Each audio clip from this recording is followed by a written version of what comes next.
investigación del Ministerio Público en este proceso llamado Construcción y Corrupción, el exministro de Comunicaciones, Infraestructura y Vivienda, Alejandro Sinibaldi, dirigió una organización criminal a la cual empresarios le entregaron dádivas y dinero en efectivo a cambio del otorgamiento de contratos millonarios con el Estado guatemalteco.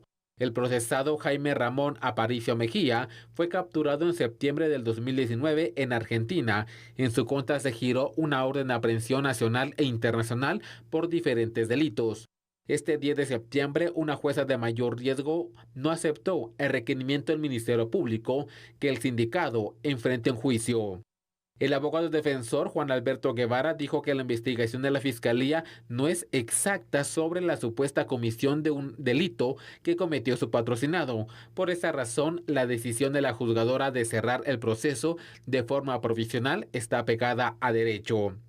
Es que la defensa demostró que la imputación o la acusación, como se llama, que presentó el Ministerio Público no era clara, precisa ni circunstanciada. Y también logró demostrar que las cantidades que le imputaron no eran coincidentes. También se demostró que los medios de convicción que sostenían la acusación no eran coincidentes. No había una coherencia dentro de lo escrito en la acusación con lo que establecían los medios de convicción que se acompañaban. Al Ministerio Público se le otorgó un plazo de 15 días para presentar una nueva investigación en contra de Jaime Aparicio, para discutir por segunda ocasión si hay indicios criminales que le hagan creer a la juzgadora que el procesado debe o no enfrentar un juicio en el caso Construcción y Corrupción. Bueno, ahí lo tiene usted, ¿no? La realidad de lo que a veces pasa en los procesos penales guatemaltecos, que terminan siendo largos y al final de cuentas pasa esto. Veamos algunos datos, por favor, para dar contexto a este análisis. Ahí están. Y es que Sandy, el empresario Jaime Aparicio, fue vinculado en su momento al caso Construcción y Corrupción por el Ministerio Público. Sin embargo, una jueza decretó la clausura provisional de su proceso penal, simple y sencillamente, como lo esgrimió en su argumentación, por la falta de pruebas. El empresario es acusado de haber entregado 8 millones en sobornos al exministro de Comunicaciones, Alejandro Sinibaldi, para agilizar el pago de deuda de arrastre a su empresa. Sin embargo, aunque esta es una acusación bastante fuerte, es una acusación bastante contundente, porque 8 millones de quetzales es una cantidad bastante considerable. Lo lamentable es que al menos en audiencia el Ministerio Público no tuvo la capacidad de demostrar esta situación. Por eso el proceso se ha clausurado, no completamente, provisionalmente, pero ojo que está a un paso de hacerlo. ¿Por qué? Porque si en 2 semanas el Ministerio Público no presenta las pruebas pertinentes, simple y sencillamente ese será el próximo paso. Julio, ¿cuánto tiempo es que se lleva o se ha llevado este proceso judicial en contra de Aparicio? Imagínate, Sandy, aquí estamos hablando en Guatemala de casos en este momento ya de no menos de 3 años, ¿verdad? Y uno se pregunta, ¿qué es lo que ha pasado? ¿Por qué se hacen acusaciones penales, ¿no?, con este tipo de sindicaciones? Porque cuando tú lo haces normalmente en una realidad jurídica más fuerte, si tú presentas una acusación es prácticamente porque va a haber una sentencia condenatoria, porque es contundente la prueba. Pero en este caso vemos que no fue así.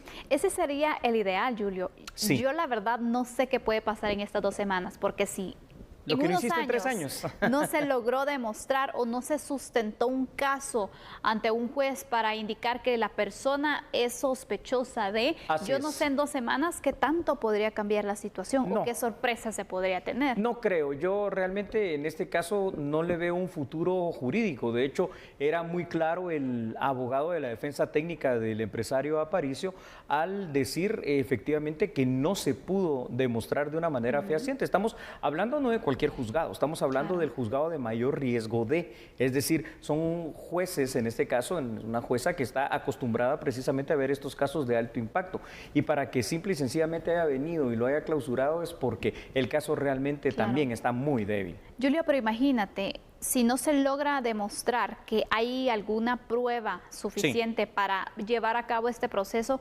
¿cómo le dices luego de tantos años a una persona, mire, siempre, pues no, perdón, o sea, un perdón, porque sabemos, ante la sociedad, él a lo mejor ya es un culpable, aunque ante la ley sea todo lo contrario? Bueno, aquí lo que procede es simple y sencillamente, si ese caso pasara, lo que ha sucedido en muchas ocasiones. Es decir, luego ya nos viene la demanda, ¿no? A través de instancias internacionales, Corte Interamericana de los Derechos Humanos. Nosotros, el problema es que la pagas tú, que la paga usted con sus impuestos de aquí a unos 8 o 10 años, cuando el resarcimiento va a ser millonario, ¿verdad? Así es terrible. Pero mientras viene ese resarcimiento, tú lo has dicho, le has destruido la imagen, la vida, no solo a la persona, sino que también a la familia. ¿Quieres que veamos más datos sobre este caso? Por supuesto, adelante, Julio. Muy bien, por favor, aquí los tiene usted también, por favor, para el análisis. Escuche lo siguiente, la rendición de cuentas y la transparencia en la ejecución son dos situaciones muy importantes. Ahora, ¿qué pasará? La resolución le permite a Jaime Aparicio recuperar su libertad. El Ministerio Público tendrá 2 semanas para reunir estas pruebas, o al menos intentarlo, y demostrar ante el juzgado que sí debe ir a juicio y que sí había un caso penal. Si el MP no consigue las pruebas, que sería eventualmente lo más previsible, el caso va a ser cerrado de una manera definitiva. Y aquí yo quiero hacer también una pregunta, Sandy.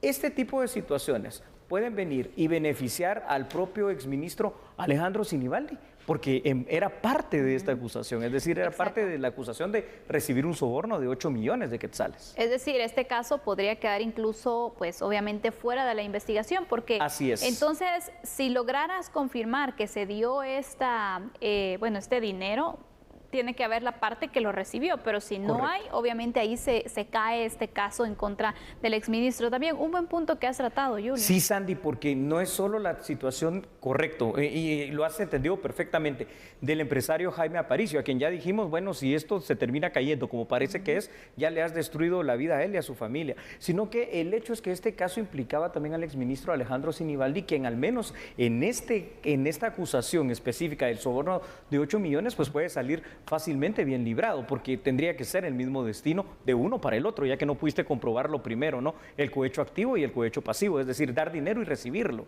Julio, pareciera que este caso pues pone en evidencia ciertas debilidades que se pueden dar en el sistema de investigación. Así es. ¿O cómo lo ves tú? ¿Qué está fallando? Mira, Sandy, aquí lo que siempre falla es precisamente esto, ¿no? Lo has dicho, la investigación criminal.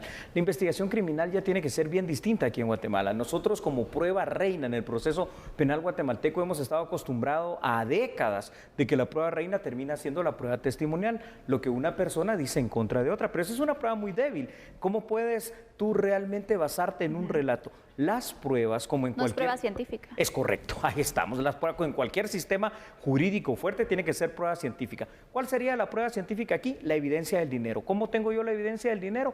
Bueno, por ejemplo, a través de llamadas o escuchas telefónicas, a través de grabaciones, a través de depósitos, a través de retiros, a través de movimientos bancarios o a través de una serie de investigaciones que me permitan a mí determinar que el dinero fue tercerizado por varias personas hasta llegar a su destino final. Pero si yo no cuento con eso, es solo la palabra de alguien diciendo recibió 8 millones de quetzales y después voy a juicio y se me cae. Y es el Estado de Guatemala el que termina al final de cuentas pues quedando mal en un bochorno ante el propio sistema de justicia. Qué complicado la verdad, Julio, porque obviamente pues sí, tanto tiempo que ha pasado, yo insisto en este caso, porque sabemos entonces el proceso que se ha convertido en algo muy lento, la mora judicial, cómo se encuentra también en este momento, y que no se logre reforzar, que no se tenga la prueba suficiente para convencer a un juez, es que un juez te diga hay falta de mérito.